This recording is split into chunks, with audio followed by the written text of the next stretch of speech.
जय माता दी सभी बच्चों को। काफ़ी समय हो गया भाई, प्रश्न उत्तर का वीडियो आप लोगों की नहीं आ पाया, उसके लिए क्षमा मांगती हूँ आप सभी से। मैंने जो पिछला डाला था प्रश्न उत्तर का वीडियो, तो उसमें कुछ बच्चों ने प्रश्न पूछे हैं, उन्हीं के मैं आज उन सबको आप सबको इस वीडियो के माध्यम से उत्तर बताने वाली हूँ। प्रतिमा गुप्ता का प्रश्न है, माँ मेरे कमर में दर्द 24 घंटे रहता है,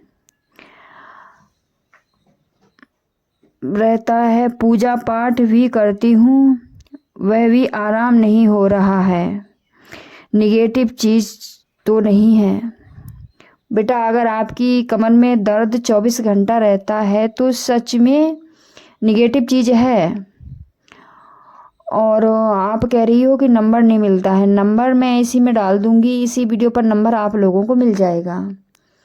ठीक है, निगेटिव चीज़ है प्रतिमा गुप्ता, तभी आपके 24 घंटे कमर में दर्द रहता है और इसका उपाय नहीं बताया। बेटा, इसका उपाय कोई ऐसे नहीं बताया जाता, मैंने उपाय के कई सारे वीडियो बनाए हुए हैं, आप उसमें जाकर के देख सकते हो, कोई सा उपाय कर सकते हो।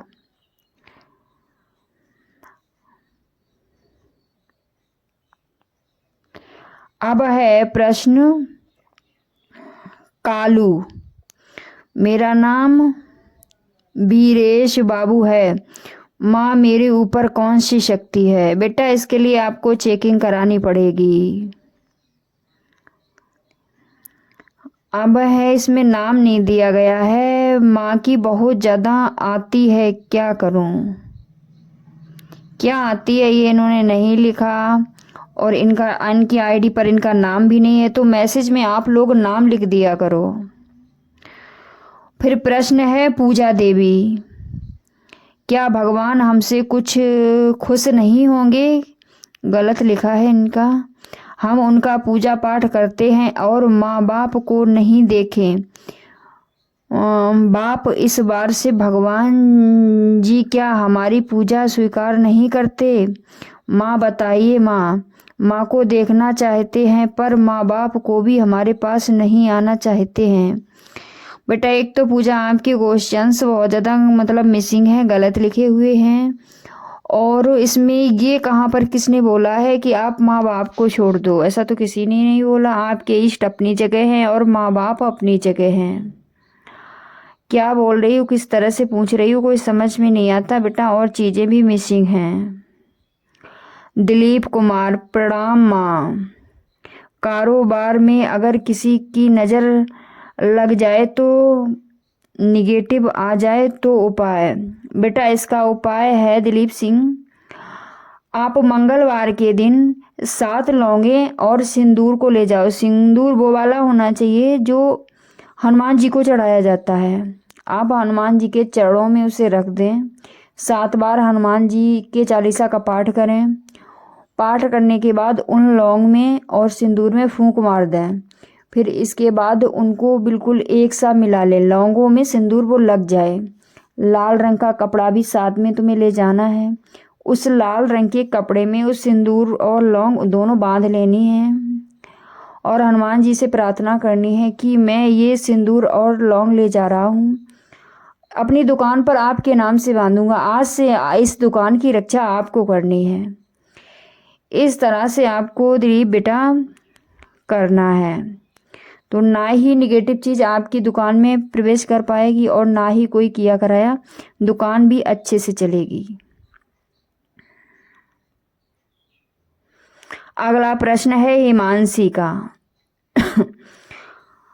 माँ जय माता दी, माँ मेरा नाम राधा है, मेरे पति का नाम रमेश है, पति के ऊपर निगेटिव चीज़ है तो उसका उतारा बताएं, और घर में अगर निगेटिव चीज़ है तो उसका भी उतारा उपाय बताएं।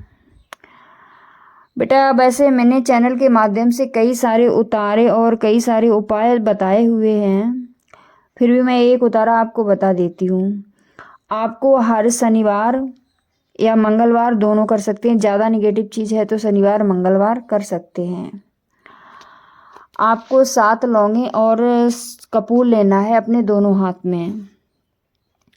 कपूर और लौंग लेने के बाद आपको क्या करना है, अपने हाथों दोनों हाथों में रख लेना है। कम से कम 108 बार ओम क्रीम कालकाय नमः, ओम क्रीम कालकाय नमः इस मंत्र का जाप करना है। फिर दोनों चीज़ें एक हाथ में इकट्ठा करके अपने सिर से आपको 7 बार उल्टा घुमाना है। घुमाने के बाद दोनों जला देनी है। राख कहीं वैसी जगह फेंक दें जहाँ किसी का पैर न पड़े। अब अगला प्रश्न है आकांक्षा का।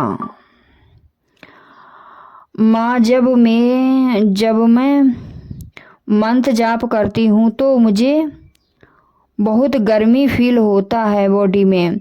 ऐसा क्यों होता है? क्या ये निगेटिव है या कोई कारण है?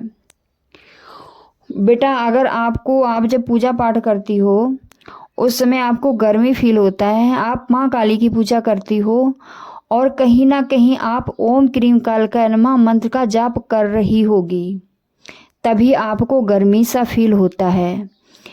क्योंकि ओम क्रीम कालकाय नमः मंत्र में बेटा अग्नि तत्व होता है। जब अग्नि तत्व हमारे शरीर में ज़्यादा हो जाता है तो पूजा के दौरान ये चीज़ें देखने को मिलती हैं।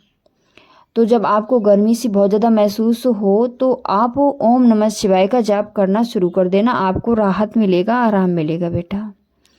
जय माता दी, जय माता दी। दीपक, अगला प्रश्न है दीपक का। जय माता दीदी, मुझे सवारी आती है लेकिन खुल के नहीं आती है, दिखाई देती है, मैं डर जाता हूँ, इसका क्यों होता है? सवारी आती है लेकिन बोलती नहीं है। तो इसके लिए बेटा एक तो आप सवारी कहीं से चेक कराओ कि सवारी पॉजिटिव ही है, कहीं आपकी सवारी कोई नेगेटिव चीज़ तो नहीं बैठी हुई है आपके घर में या आपके शरीर में। ये चीज़ आपको दिखानी है, ठीक है। इसके लिए मैं आपको उपाय बता दूं, आप सवारी को कैसे जान सकते हैं कि ये निगेटिव है या पॉजिटिव है। तो आप सवारी आने से पहले एक कटोरी में जल रख लेना, उसमें गंगा जल डाल लेना और एक तुलसी का पत्ता उसमें डाल देना। उसके बाद आप ओम क्रीम कालकाय नमः, ओम क्रीम कालकाय नमः इस मंत्र का जाप करोगे, ठीक है। कम से कम तो आपको संख्या 108 बार करनी है और उसमें आपको 11 बार करने के बाद फूंक मार दो। 11 बार मंत्र जाप करने के बाद फूंक मार दो, ठीक है।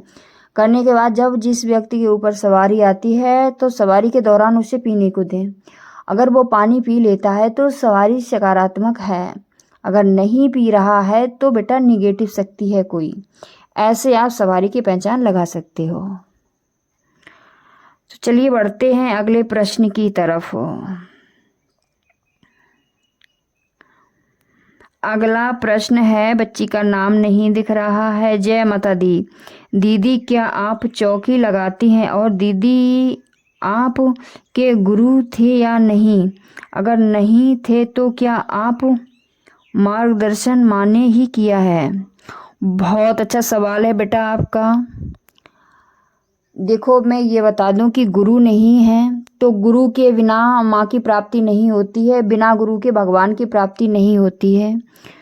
मैंने कई बार बताया भी है पिछले वीडियो में, मैं फिर से बता देती हूँ। मैं छोटी सी थी, मेरी उम्र थी 12 साल की, तब मेरे पापा भक्ति लाइन में बहुत ज़्यादा थे तो उन्होंने मेरी गुरु दीक्षा करा दी थी 12 साल में ही। तो मैं अपने निरंतर गुरु मंत्र का जाप करती थी छोटे से ही, लेकिन मुझे चीज़ें ये नहीं पता थी कि भक्ति लाइन में ये सब भगवान से बात भी होती है क्या, ये सब नहीं समझ के। लेकिन मुझे ये था कि मुझे बताया गया है ये मंत्र करना है, तो बस मैं अपने गुरु मंत्र का जाप करती थी, सिर्फ इसके अलावा कुछ नहीं करती थी। जब मैं माँ की भक्ति में आई तब तक मेरे गुरु ख़त्म हो चुके हैं, उन्होंने मुझे कुछ भी नहीं बताया। मेरे गुरु बहुत बड़े संत थे, जहाँ लाखों करोड़ों में भीड़ होती थी तो गुरु से बात करना पॉसिबल नहीं था। गुरु मंत्र मिलने के अलावा मुझे मार्गदर्शन नहीं मिला, मुझे स्वयं मेरी माँ कालका बताती है, उन्हीं के बताए हुए आदेश पर मैं चलती हूँ। आज तक मैंने जो भी सीखा है अपनी माँ कालका से भी सीखा है जितना ज्ञान, और मुझे माँ हर चीज़ बताती है, जो मुझे जानना होता है वो हर चीज़ मुझे माँ बताती है। तो मैं चौकी भी लगाती हूँ, मेरा दरबार ऑनलाइन भी चलता है। अगर आपको आना है तो आप आ सकती हो बेटा। बहुत अच्छा सवाल था। और बहुत सारे कई बच्चों के सवाल हैं। जिन बच्चों के सवाल रह गए हैं तो आप अगले वीडियो में हमसे इसी वीडियो में पूछ सकते हो, ठीक है, जिन बच्चों के सवाल छूट गए हैं। अब एक बच्ची का और सवाल है, समय है तो मैं उस बच्ची का सवाल ले लेती हूँ। बबीता, दीदी हम भी माँ को पाना चाहते हैं, प्लीज़ दीदी मार्गदर्शन कीजिए। दीदी आपको कोटि कोटि नमन, हर हर महादेव, ओम नमः शिवाय। बेटा मैं आप लोगों के मार्गदर्शन के लिए ही डेली वीडियो बनाती हूँ। जो मुझे माँ भगवती ज्ञान देती है आप लोगों तक पहुँचाने की कोशिश करती हूँ कि आप लोगों का भी मार्गदर्शन हो। शायद इस चैनल के माध्यम से ही आप लोग कुछ सीख सको, तो इसलिए मैं आप लोगों तक हर एक वीडियो पहुंचाती हूं। अगर आपका भी कोई सवाल है, कोई प्रश्न है, तो आप इस वीडियो में अपना सवाल हमसे पूछ सकते हो। मैं अगला वीडियो बना करके आपके प्रश्नों के सवाल ज़रूर दूंगी। कोशिश करूंगी कि सारे बच्चों के सवाल मैं एक वीडियो में ही दे दूं। अगर ना हो पाया तो अगला वीडियो मैं आप लोगों के लिए अवश्य ही बनाऊंगी। जय माँ कालका, हर हर महादेव।